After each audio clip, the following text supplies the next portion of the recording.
السلام علیکم. جی وعلیکم السلام. کیسے ہیں سر آپ؟ شکر الحمدللہ. آپ سنائیں. میں بھی ٹھیک، اللہ کا شکر ہے. ناصر صاحب، آج میرا آپ سے ایک بڑا سادہ سا سوال ہے. وہ یہ کہ دین اسلام کی بنیادی روح کیا ہے؟ دین اسلام کی بنیاد کس بات پہ ہونی چاہیے؟ اس پہ ذرا تفصیل سے روشنی ڈالیں. بسم اللہ الرحمن الرحیم. اصل میں دین اسلام کی جو بنیاد ہے وہ اس چیز پر ہے کہ اللہ سبحانہ تعالیٰ کے غیب پر ایمان رکھنا. دیکھیں، آدم علیہ السلام سے لے کر جتنے انبیاء آئے ہمارے نبی اکرم صلی اللہ علیہ وسلم سے پہلے، وہ سارے اسی عقیدے پر گامزن تھے. ایک ہی عقیدے پر تھے. وہ یہ تھا کہ اللہ سبحانہ کو کسی نے نہیں دیکھا، لیکن وہ اس کا پرچار کرتے رہے، اس پر اقرار کرتے رہے کہ اللہ ایک ہے، اسی نے پیدا کیا، وہی زمین آسمان کا مالک ہے. حالانکہ کسی نے دیکھا نہیں، یعنی کہ اللہ کے غیب پر ایمان رکھنا. دین اسلام کا بنیادی اصول ہے اللہ کے غیب پر ایمان رکھنا، اللہ کی توحید پر ایمان رکھنا. اس کے علاوہ کچھ بھی نہیں. ابھی دیکھیں، ہمارے مسلمان بھائیوں نے یہ سب سے بڑی غلطی کی کہ اس میں یہ اتنے فرقے جو بن گئے. کیوں بنے؟ جذبات میں آ کر لوگوں نے نبی کو اتنا پریفر کر دیا کہ وہ اللہ سبحان کے اسے قریب لے گئے، برابر درجہ دے دیا. یہ غلط ہے. نبی اور پیغمبر صرف اس لیے آتے ہیں کہ وہ اللہ کا پرچار ہے. وہ اللہ تعالیٰ کی طرف سے ہوتے ہیں. انسان پر وہ اللہ راغب کرتا ہے، اس کو اپنی تلقین کرتا ہے اس کے دماغ میں، وہ پھر بولتا ہے اللہ سبحان کے لیے. اس کے پیچھے اللہ سبحان ہی ہوتا ہے. یہ نہیں اس کے فرشتے لے کر آتے ہیں. کبھی وہ ڈائریکٹ کلام کرتا ہے، جیسے پیغمبر موسیٰ سے کیا گیا، سیدنا موسیٰ سے کیا گیا. اللہ نے خود کلام کیا اس سے. بہت سارے لوگوں کو فرشتوں کے ذریعے کلام کیا گیا.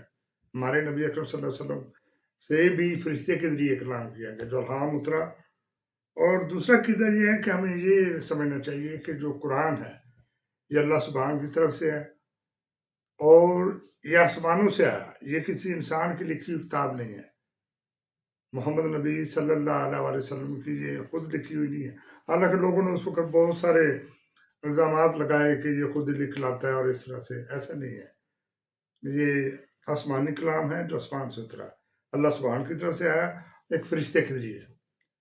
اس کا بنیادی اصول یہی ہے کہ اللہ کے غیب پر ایمان رکھنا، اللہ کی توحید.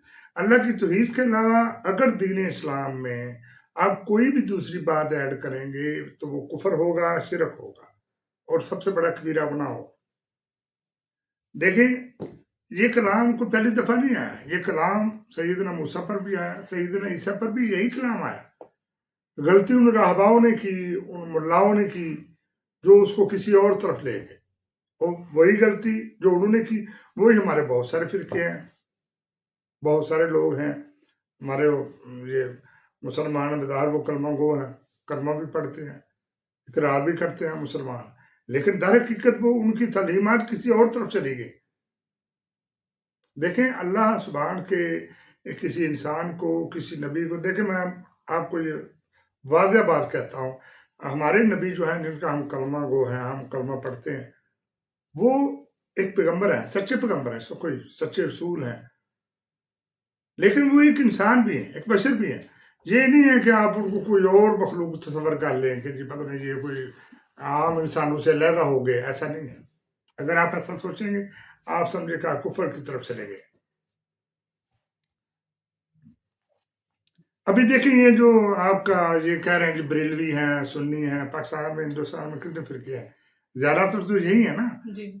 اہل سنت ہیں، بریلوی ہیں، تشیع ہیں، اور یہ دیوبند ہیں. یہ پتہ نہیں کہاں سے کس نے ان کو. حالانکہ اللہ کا قرآن واضح اشارہ کر رہا ہے کہ ایک ہی دین ہے، ایک ہی رستہ ہے. وہ رستہ ہے اسلام کا. اور اسلام کا بنیادی جو مقصد ہے، جو معنی ہے، وہ یہ فرما برداری. کس کی فرما برداری؟ اللہ سبحانہ. اگر آپ نے دین اسلام کے رستے سے ہٹ گئے، کسی کو، کسی نبی کو، کسی ولی کو، کسی کتب کو، کسی غوث کو اللہ کے برابر درجہ دینا یا ٹھہرا دینا یا اس کو حاجت روا مان لینا، سمجھے کہ آپ اس کے بنیادی اصول سے دور چلے گئے. آپ مسلمان نہیں رہے. دین اسلام کا بنیادی اصول ہے کہ اللہ کی توحید پر رہیں. اللہ کی توحید کے علاوہ کوئی پرچار نہیں. یہ دیکھیں، سورہ آل عمران ہے، اس کی آیت ہے 62. وہ یہ کہہ رہی ہے کہ کسی بشر سے یہ نہیں ہو سکتا کہ اللہ سبحان اس کو کتاب دے دے اس کو فہم دے دیں، حتیٰ کہ اس کو نبوت دے دیں، تو پھر وہ لوگوں سے کہنے لگے کہ اللہ کو چھوڑ کر میرے بندے بن جاؤ. ویسا کیوں کر کہے گا؟ ویسا نہیں کہہ سکتا. اور نہ اس کو یہ حق ہے کہ وہ تمہیں اس بات کا حکم دے دے کہ تم نبیوں کو اور فرشتوں کو ہی خدا بناؤ. تو کیا وہ پیغمبر آپ کو کفر کا حکم دے گا حالانکہ تم مسلمان ہو؟ یعنی مسلمان کا بنیادی مطلب آپ پہلی فرما بردار. جب آپ نے اقرار کیا تو آپ اللہ کی فرما برداری میں آ گئے. تو جب آپ اللہ کی فرما برداری میں آ جائے تو آپ کو ماننا ہے کہ یہ جو الہام ہے، یہ جو قرآن ہے، یہ جو وحی ہے، یہ آسمانوں کی طرف سے آیا، یہ کسی انسان کا کلام نہیں ہے. انسان کے ذریعے دیا گیا انسانوں کو. دیکھیں، اگر زمین پر فرشتے بستے تو ان پر انبیاء بھی فرشتے ہی آتے. اس لیے اللہ نے یہ آسان سمجھا کہ انسان کے ذریعے کلام اپنا دے دوسرے انسانوں کو. اس کو یہی اچھا لگا اور یہی اچھا طریق تھا. ابھی اس کے علاوہ یہ دیکھ لینا کہ یہ ہمارا نبی سب سے اعلیٰ اولا افضل ہے، دوسرے نبی کم ہیں، یہ باتیں یہ بھی گراں ہیں اللہ کی نظر میں، گراں گزرتی ہیں اللہ کے دربار میں. کیونکہ اللہ سبحان کہتے ہیں کہ آدم سے لے کر حضرت محمد صلی اللہ علیہ وسلم تک سارے پیغمبر ایک ہی پلیٹ فارم پر تھے، ایک ہی مقصد لے کر آئے تھے. ان کا ایک ہی پرچار تھا کہ اللہ ہی کی تسبیح بیان کرو، اللہ کی توحید پڑھو، اللہ کو ہی حاجت روا مانو. یہ نہیں ہے کہ آپ اللہ کو چھوڑ کر نبیوں کو پرچار شروع کر دیں. جبکہ اللہ وعدہ کہہ رہے ہیں کہ کسی بشر سے یہ نہیں ہو سکتا. اللہ اس کو خطاب دے دے، اس کو فہم دے دے، حتیٰ کہ اس کو نبوت دے دے، تو وہ لوگوں سے کہنے لگے کہ اللہ کو چھوڑ کر میرے بندے بن. ویسا کیوں کر کے؟ ویسا نہیں کہہ سکتا. اللہ سبحان کو فخر ہے کہ اس کا نبی ایسا پرچار کر ہی نہیں سکتا. جو کفر کی بات وہ نبی نہیں کرتے، انبیاء نہیں کرتے، وہ دوسرے لوگ کرتے ہیں جن کے دماغوں کو بند کر دیا جاتا. وہ شیاطین کے پیروکار ہوتے ہیں، وہ غیر اللہ کے پیروکار ہوتے ہیں. اللہ کا پیروکار ایسا نہیں. پیغمبر سریحن اور سریحن وہ اللہ کی طرف راغب ہوتا ہے، وہ اللہ کا پیروکار ہوتا ہے. اس لیے وہ ایسی بات نہیں کر سکتے جو کفر کی بات ہو. اس بات کو صبر کر لینا کہ نبی پاک ابھی بھی بیٹھے ہوئے ہیں قبر میں، ان کو موت نہیں آئی، یہ کیسی محبت ہے؟ یہ کیسا ایمان ہے؟ یہ کیسا جذبہ ہے؟ یہ غلط ہے. یہ جذبات میں آ کر اس طرح کی باتوں کو ماننا کہ نبی پاک وہ لے رہی کوئی کسی مخلوق سے. مخلوقیں تو دو تین ہیں، ایک فرشتے ہیں، ایک جنات ہے، بعد میں انسان. یہی ہیں جو تین مخلوق جن کو شعور دیا گیا. آپ تصور کر لیں وہ کس مخلوق سے ہیں؟ وہ انسان ہے. قرآن کی ایک آیت نہیں، پورا قرآن بار بار اس کی تصحیح کرتا ہے.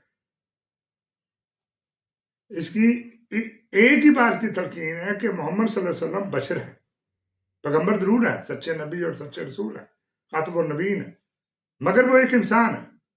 جو بندہ ان کو آدم کی اولاد سے باہر گردانے گا وہ سمجھے یا تو وہ بے وقوف ہے. جہلیت کا تو کوئی توڑ نہیں ہوتا، وہ جتنی مرضی آپ پھیلا لیں.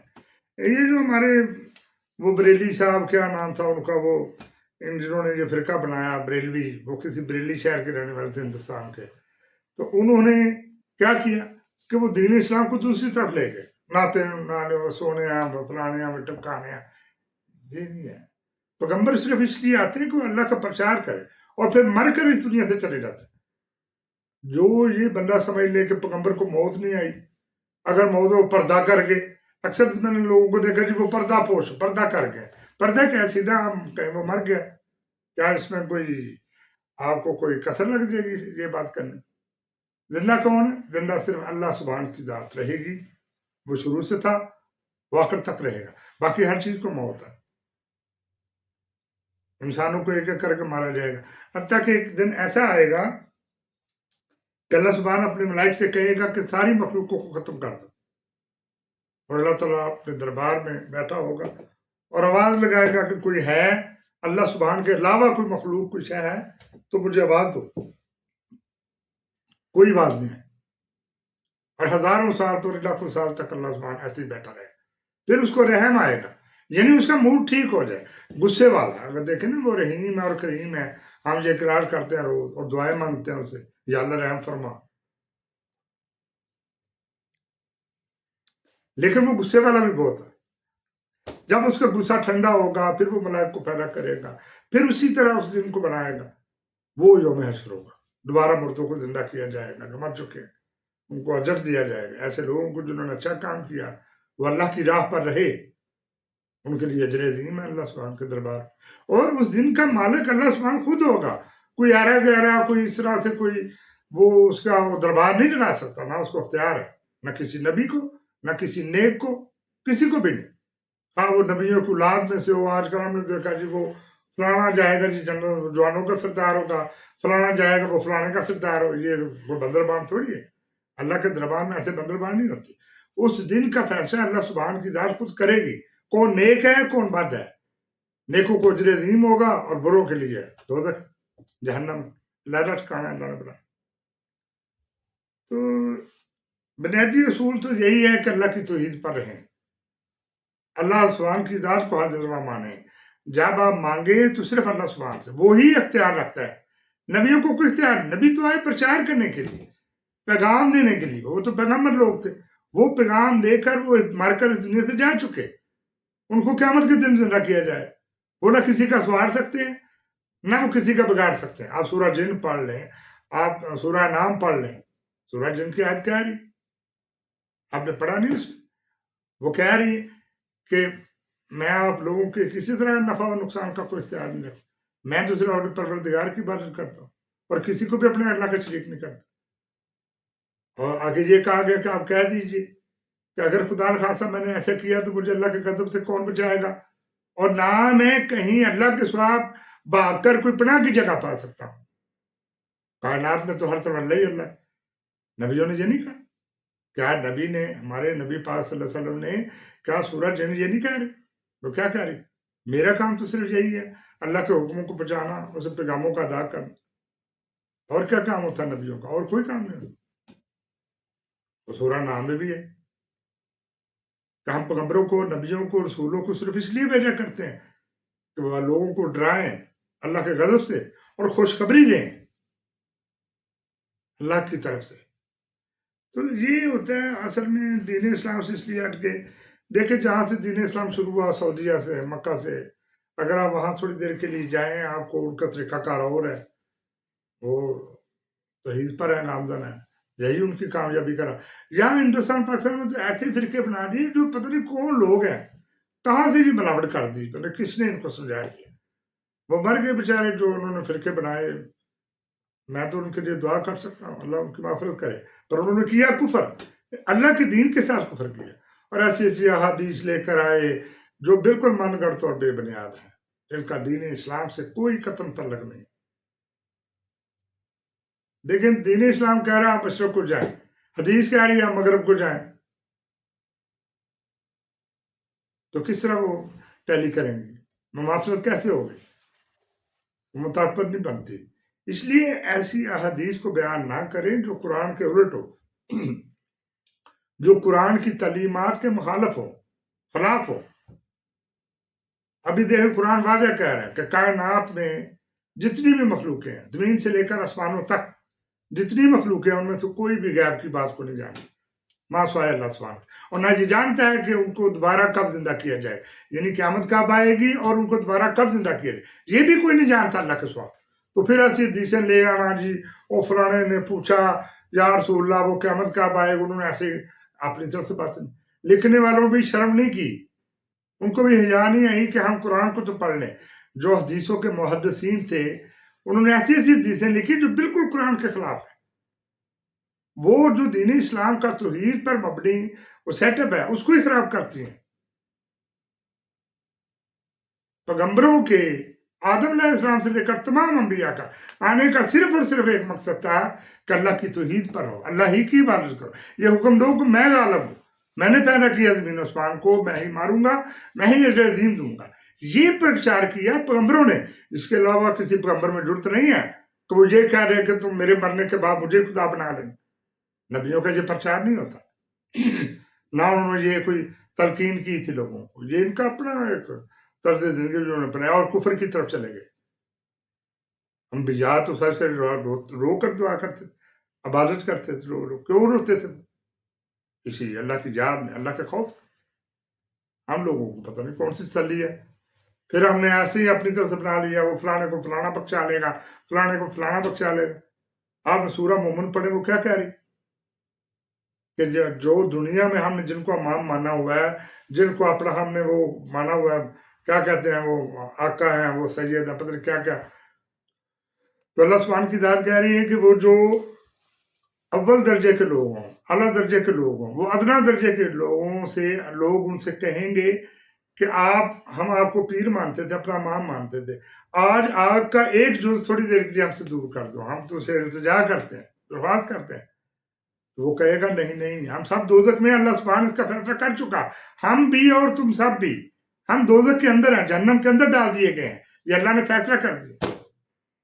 ابھی یہ تو ادھر مامے بنے ہوئے ہیں، انہوں نے رکھے ہوئے نا جی، مورے لگائی ہوئی جی، فلانا مور لگائے گا نا تو جنت پار ہو گئی، فلانا آئے گا جی وہ مور لگا رہے گا جنت. کسی کے پاس کوئی اختیار نہیں ہے مور لگانے کا، نہ کسی کو یہ اختیار اللہ نے دیا، نہ اس کے پاس ہے.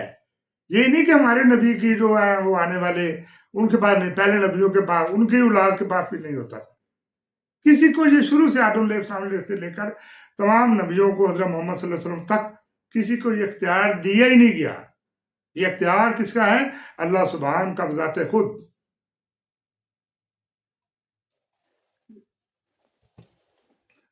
پر آپ دیکھ لیں، میں نے کافی پہلے بھی میں کہہ چکا ہوں، ابھی بھی میں یہ کہہ رہا ہوں کہ آپ خود صبر کر لیں کہ اگر دین اسلام کے اندر اللہ کی توحید کے علاوہ، اللہ سبحان کے پرچار کے علاوہ کسی اور بات کو ایڈ کریں گے تو آپ سمجھیں کہ آپ دین اسلام سے دور چلے گئے، اس کے دائرے سے باہر چلے گئے.